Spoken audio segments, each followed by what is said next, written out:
Hello students, video शुरू करने से पहले प्लीज चैनल को लाइक, शेयर और सब्सक्राइब जरूर करें। एक इम्पॉर्टेंट इन्फॉर्मेशन, अगर आपको इस वीडियो के नोट्स चाहिए तो डिस्क्रिप्शन बॉक्स में दिया गया डाउनलोड लिंक चेक करें। Thank you. चलिए शुरू करते हैं। इस वीडियो में हम पढ़ेंगे MLIE 103 एकेडमिक लाइब्रेरी सिस्टम के प्रीवियस ईयर और most important questions with answers. ये क्वेश्चंस आपके एग्जाम के लिए बहुत इम्पॉर्टेंट है। अगर आपने ये अच्छे से कर लिए तो एग्जाम निकलना पक्का है। Let's begin. Question 6, describe the need, objectives and delivery modes of continuing education programs for LIS professionals.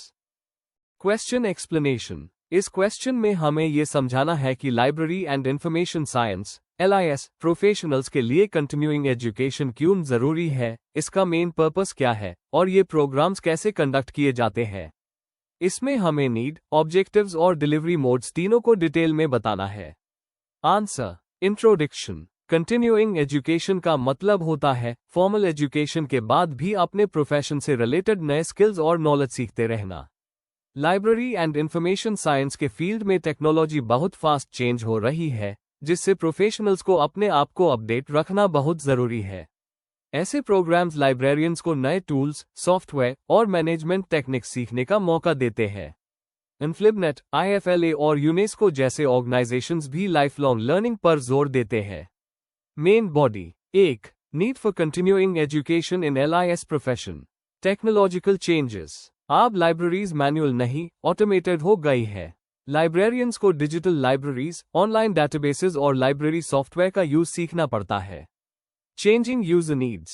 आज के यूजर्स इंस्टेंट और ऑनलाइन इंफॉर्मेशन चाहते हैं, इसलिए लाइब्रेरियंस को नए सर्विस मेथड्स अडॉप्ट करने पड़ते हैं। Professional growth. कंटिन्यूइंग एजुकेशन से करियर एडवांसमेंट और जॉब परफॉर्मेंस दोनों इंप्रूव होते हैं। पॉलिसी और मैनेजमेंट नॉलेज। नए इश्यूज जैसे रिसोर्सेज, लाइसेंसिंग और कॉपीराइट हैंडल करने के लिए प्रोफेशनल्स को ट्रेनिंग की जरूरत होती है। रिसर्च और इनोवेशन। लाइफ लॉन्ग लर्निंग से प्रोफेशनल्स रिसर्च, कॉन्फ्रेंसेज और नॉलेज शेयरिंग में एक्टिवली पार्टिसिपेट करते हैं। 2. Objectives of continuing education programmes. Knowledge update. Latest ICT tools और इंफॉर्मेशन मैनेजमेंट के ट्रेंड से प्रोफेशनल्स को अपडेटेड रखना। Skill development. कैटलॉगिंग, मेटाडेटा और इंफॉर्मेशन रिट्रीवल जैसे टेक्निकल स्किल्स डेवलप करना।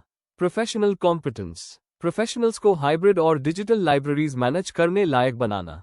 Positive attitude. चेंज को एक्सेप्ट करने और नए आइडियाज सीखने की सोच डेवलप करना। नेटवर्किंग। दूसरे प्रोफेशनल्स के साथ कोलैबोरेशन और एक्सपीरियंस शेयरिंग को प्रमोट करना। Better services. लाइब्रेरी सर्विसेज को और इफेक्टिव और यूजर फ्रेंडली बनाना। 3. Delivery modes of continuing education programs. Workshops और सेमिनार्स। शॉर्ट टर्म ट्रेनिंग जहां प्रोफेशनल्स प्रैक्टिकल टॉपिक्स जैसे डिजिटाइजेशन और रेफरेंस मैनेजमेंट सीखते हैं। Refresher courses. यूनिवर्सिटीज और इंस्टीट्यूट्स द्वारा कंडक्ट किए जाने वाले प्रोग्राम्स जो स्किल्स को अपग्रेड करते हैं। कॉन्फ्रेंसेज और सिंपोजिया। नए रिसर्च ट्रेंड्स और इनोवेशंस के बारे में सीखने का मौका मिलता है। Online learning. Web based training, webinars और MOOC जैसे स्वयं और कोर्सरा के थ्रू फ्लेक्सिबल लर्निंग होती है। In house training. लाइब्रेरीज अपने स्टाफ के लिए ट्रेनिंग सेशंस और मेंटरशिप अरेंज कर सकती है। स्टडी टूर्स और इंटर्नशिप्स। प्रैक्टिकल एक्सपोजर मिलता है डिफरेंट लाइब्रेरी सिस्टम्स और एनवायरमेंट्स का। 4. Role of organisations in conducting continuing education. INFLIBNET library automation, digital library और रिपोजिटरी क्रिएशन पर ट्रेनिंग देता है। DELNET रिसोर्स शेयरिंग और लाइब्रेरी नेटवर्किंग पर अवेयरनेस प्रोग्राम्स कंडक्ट करता है। IFLA और यूनेस्को इंटरनेशनल कोलैबोरेशन और प्रोफेशनल ग्रोथ को इनकरेज करते हैं। University LIS departments part time diplomas और सर्टिफिकेट कोर्सेज ऑफर करते हैं स्पेशल एरियाज जैसे डिजिटल आर्काइविंग में। कंक्लूजन। आज के डिजिटल युग में LIS प्रोफेशनल्स के लिए कंटिन्यूइंग एजुकेशन बहुत ही जरूरी है। ये उन्हें अपडेटेड, एफिशिएंट और कॉम्पिटेंट बनाता है ताकि वो यूजर्स की चेंजिंग इंफॉर्मेशन नीड्स को बेटर सर्व कर सकें। ऐसे प्रोग्राम से प्रोफेशनलिज्म और सर्विस क्वालिटी दोनों इंप्रूव होते हैं। अगर आपको इस वीडियो के नोट्स चाहिए तो डिस्क्रिप्शन बॉक्स में दिया गया डाउनलोड लिंक जरूर चेक करें। Thank you. चलिए देखते हैं नेक्स्ट क्वेश्चन।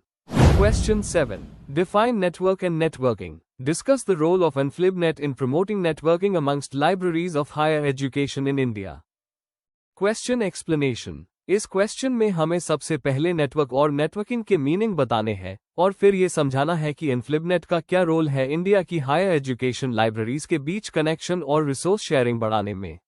आंसर में डेफिनेशन, ऑब्जेक्टिव्स और सर्विसेज सब कवर होने चाहिए। आंसर। इंट्रोडक्शन। आज के डिजिटल युग में लाइब्रेरीज अकेली काम नहीं कर सकती। नॉलेज और इन्फॉर्मेशन का वॉल्यूम इतना बढ़ गया है कि लाइब्रेरीज को एक दूसरे से जुड़ना जरूरी हो गया है। नेटवर्क का मतलब होता है ऐसे इंस्टीट्यूशंस का ग्रुप जो इन्फॉर्मेशन और रिसोर्सेज शेयर करते हैं, और नेटवर्किंग उनके बीच कनेक्शन बनाने की प्रोसेस होती है। इंडिया में InflibNet ने एकेडमिक लाइब्रेरीज को डिजिटली कनेक्ट करने में बहुत इंपॉर्टेंट रोल प्ले किया है। Main body. 1. Meaning of network और नेटवर्किंग। नेटवर्क एक सिस्टम होता है जिसमें लाइब्रेरीज और इंफॉर्मेशन सेंटर्स एक दूसरे से कनेक्टेड होते हैं ताकि वो अपने डेटाबेसेस, कैटलॉग्स और रिसर्च मटेरियल्स शेयर कर सकें। एग्जाम्पल, यूनिवर्सिटीज के ग्रुप का एक सर्वर से कनेक्टेड होना जहां से सबको एक्सेस मिलता है। नेटवर्किंग यह प्रोसेस होती है जिसमें लाइब्रेरीज के बीच लिंक और कोऑर्डिनेशन बनाया जाता है ताकि इंफॉर्मेशन और सर्विसेज इजीली एक्सचेंज हो सके। Types of library networks. Regional networks जैसे ADINET Ahmedabad library network. National networks जैसे InflibNet। सब्जेक्ट बेस्ड नेटवर्क्स जैसे DELNET। 2. InflibNet का जन्म और objectives. Full form, information and library network centre, established by UGC in 1991. Location, Gandhinagar, Gujarat. Main objectives, university libraries को IT के माध्यम से मॉडर्न बनाना, लाइब्रेरीज के बीच रिसोर्स शेयरिंग को प्रमोट करना, प्रोजेक्ट्स, थीसीज और पब्लिकेशंस का डेटाबेस बनाना, लाइब्रेरी स्टाफ को ऑटोमेशन और डिजिटल सर्विसेज की ट्रेनिंग देना, रिसोर्सेज तक ईजी और अफोर्डेबल एक्सेस देना। InflibNet का मेन एम है इंडिया की एकेडमिक और रिसर्च लाइब्रेरीज को एक स्ट्रॉन्ग नेटवर्क में कनेक्ट करना। 3. InflibNet के मेजर फंक्शंस और services. A. Shodhganga, research scholars के PhD थीसीज और डिसर्टेशंस का national digital repository. B. Shodhgangotri, PhD research proposals और सिनॉप्सिस का archive. C. A. Shodh Sindhu, journals और डेटाबेसेस का कंसोर्टियम जो यूनिवर्सिटीज को सब्सिडाइज्ड एक्सेस देता है। D. NLIST, कॉलेज लाइब्रेरीज के लिए resources access service. A. IRINS, institutions के रिसर्चर्स का प्रोफाइल और पब्लिकेशंस मैनेज करने वाला सिस्टम। F. विद्वान, nation wide database of experts और researchers. G. INFED, secure access management system जो शिबिलेट ऑथेंटिकेशन यूज करता है। H. ट्रेनिंग प्रोग्राम्स, लाइब्रेरी और IT स्टाफ के लिए digital skill enhancement workshops organise करना। 4.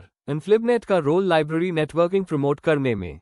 रिसोर्स शेयरिंग, InflibNet ने हजारों लाइब्रेरीज को जोड़ा है ताकि सब अपने रिसोर्सेस और मटेरियल शेयर कर सकें। ऑटोमेशन, सोल सॉफ्टवेयर के जरिए लाइब्रेरीज को ऑटोमेट करने में हेल्प करता है।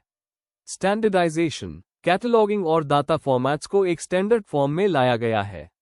एक्सेस टू रिसोर्सेज, शोध सिंधु और नलिस्ट के जरिए यूनिवर्सिटीज और कॉलेजेस दोनों को जर्नल्स मिलते हैं। ट्रेनिंग, वर्कशॉप्स और ट्रेनिंग से लाइब्रेरियंस को मॉडर्न टेक्नोलॉजी में प्रोफिशिएंट बनाया गया है। नेशनल इंटीग्रेशन, InflibNet ने हायर एजुकेशन इंस्टीट्यूशंस के बीच एक स्ट्रॉन्ग डिजिटल ब्रिज बनाया है। कंक्लूजन, नेटवर्किंग ने लाइब्रेरीज के काम करने का तरीका बदल दिया है। InflibNet ने एकेडमिक लाइब्रेरीज को एक डिजिटल फैमिली में बदल दिया जहां नॉलेज और रिसोर्सेज फ्रीली शेयर किए जा सकते हैं। इसने इंडिया के हायर एजुकेशन और रिसर्च सिस्टम को मॉडर्न और कोलैबोरेटिव बनाया है। If you need the notes of this video, there's a download link in the description box. Be sure to check it out. Thank you. Question 8. Discuss the need, objectives and growth of library consortia in India. Question explanation. इस question में हमें ये बताना है कि library consortia की जरूरत क्यों पड़ती है, उनके मेन ऑब्जेक्टिव्स क्या है और इंडिया में उनका विकास कैसे हुआ। आंसर में कंसोर्टिया का मीनिंग, उनके एग्जाम्पल्स जैसे इंडेस्ट, UGCINFONET, DELNET और उनके इम्पैक्ट्स पर बात करनी है। आंसर। इंट्रोडक्शन, लाइब्रेरी कंसोर्टियम एक ऐसा ग्रुप होता है जिसमें कई लाइब्रेरीज मिलकर अपने रिसोर्सेज, सर्विसेज और नॉलेज शेयर करती है ताकि सबको फायदा हो। जब से इंफॉर्मेशन रिसोर्सेज के दाम बढ़ने लगे और टेक्नोलॉजी आई, तब से लाइब्रेरीज ने मिलकर काम करना शुरू किया। इंडिया में कंसोर्टिया का मेन पर्पस है कॉस्ट कम करना, रिसोर्स शेयरिंग बढ़ाना और डिजिटल एक्सेस को प्रमोट करना। आईसीटी और ए रिसोर्सेज के बढ़ते इस्तेमाल ने इस कॉन्सेप्ट को और स्ट्रांग बना दिया है। Main body 1. Need for library consortia in India. India में लाइब्रेरी कंसोर्टिया की जरूरत कई रीजन से महसूस हुई। जर्नल और ए रिसोर्सेज के बढ़ते दाम, अलग अलग लाइब्रेरीज सब कुछ अफोर्ड नहीं कर पाती। रिसोर्स इनइक्वालिटी, छोटी कॉलेजेस और यूनिवर्सिटीज के पास लिमिटेड बजट होता है। टेक्नोलॉजी का रोल, डिजिटल रिसोर्सेज के आने से कोलैबोरेशन और भी जरूरी हो गया। रिसोर्स शेयरिंग की इंपॉर्टेंस, कंसोर्टियम के जरिए सब मिलकर अपने डेटाबेसेस और मटेरियल शेयर करते हैं। फंड्स का बेटर यूज, जॉइंट परचेस से डुप्लीकेशन कम होती है और पैसा सही जगह लगता है। यानी कंसोर्टियम एक ऐसा मॉडल है जिससे नॉलेज सब तक पहुंच सके बिना फाइनेंशियल बर्डन के। 2. Objectives of library consortia. Consortia के मेन ऑब्जेक्टिव्स कुछ इस प्रकार है। रिसोर्स शेयरिंग, सब लाइब्रेरीज एक दूसरे के रिसोर्सेज का यूज कर सकें। कॉस्ट इफेक्टिवनेस, मिलकर सब्सक्रिप्शन लेने से खर्चा कम होता है। Access to e resources, e journals, e books और डेटाबेसेस सबको अवेलेबल हो। ट्रेनिंग और अवेयरनेस, लाइब्रेरी स्टाफ और यूजर्स के लिए स्किल डेवलपमेंट। नेटवर्किंग, इंस्टीट्यूशंस के बीच कोऑपरेशन और स्टैंडर्डाइजेशन बढ़ाना। इन शॉर्ट, कंसोर्टिया का एम है सब लाइब्रेरीज को एक प्लेटफॉर्म पर लाकर सस्टेनेबल एक्सेस देना। 3. Growth of library consortia in India. India में कंसोर्टिया का डेवलपमेंट 1990 से शुरू हुआ जब डिजिटल एजुकेशन का ट्रेंड आया। कुछ मेजर एग्जाम्पल्स है। इन्फ्लिबनेट 1991, यूजीसी का एक प्रोजेक्ट जिससे एकेडमिक लाइब्रेरीज को नेटवर्क और ऑटोमेट किया गया। बाद में यूजीसी इन्फोनेट बनाया गया जिससे ए रिसोर्सेज यूनिवर्सिटीज तक पहुंच सके। इंडेस्ट AICTE 2003, एजुकेशन मिनिस्ट्री का फंडेड प्रोजेक्ट जिससे IIT, NIT और IIS जैसे इंस्टीट्यूशंस को ए रिसोर्सेज मिलते हैं। DELNET 1988, यह कंसोर्टियम लाइब्रेरीज को कनेक्ट करता है और इंटरलाइब्रेरी लोन सर्विसेज देता है। CSIRE जर्नल कंसोर्टियम, CSIR के रिसर्च लैब्स के लिए सेंट्रल एक्सेस प्रोवाइड करता है। ICRA कंसोर्टियम, एग्रीकल्चर यूनिवर्सिटीज और रिसर्च इंस्टीट्यूट्स के लिए ए जर्नल एक्सेस देता है। नए डेवलपमेंट्स, ए शोध सिद्धू के आने से, जो इंडेस्ट, UGC INFONET और नलिस्ट का मर्ज वर्जन है, इंडिया में एक इंटीग्रेटेड कंसोर्टियम सिस्टम डेवलप हुआ है जिससे हायर एजुकेशन इंस्टीट्यूशंस को फ्री या सब्सिडाइज्ड एक्सेस मिलता है। 4. Impact and challenges. Impact, institutions को हाई क्वालिटी ई रिसोर्सेज मिल रहे हैं। रिसर्च प्रोडक्टिविटी और डिजिटल लर्निंग बढ़ रही है। कोलैबोरेशन कल्चर डेवलप हुआ है। चैलेंजेस, छोटी इंस्टीट्यूशंस का पार्टिसिपेशन कम है। रिन्यूअल के लिए बजट इश्यूज होते हैं। टेक्निकल ट्रेनिंग की कमी है। फिर भी ओवरऑल रिजल्ट पॉजिटिव है और कंसोर्टिया ने एकेडमिक सिस्टम को स्ट्रांग बनाया है। कंक्लूजन, लाइब्रेरी कंसोर्टिया ने इंडिया में इंफॉर्मेशन एक्सेस को इजी और अफोर्डेबल बनाया है। इसने लाइब्रेरीज के काम करने का तरीका बदल दिया है और रिसर्च को प्रमोट किया है। ए शोध सिद्धू और NDL जैसे इनिशिएटिव्स ने कंसोर्टियम कल्चर को और भी स्ट्रांग किया है। आगे चलकर ये सिस्टम और इंक्लूसिव और एडवांस्ड होने वाला है।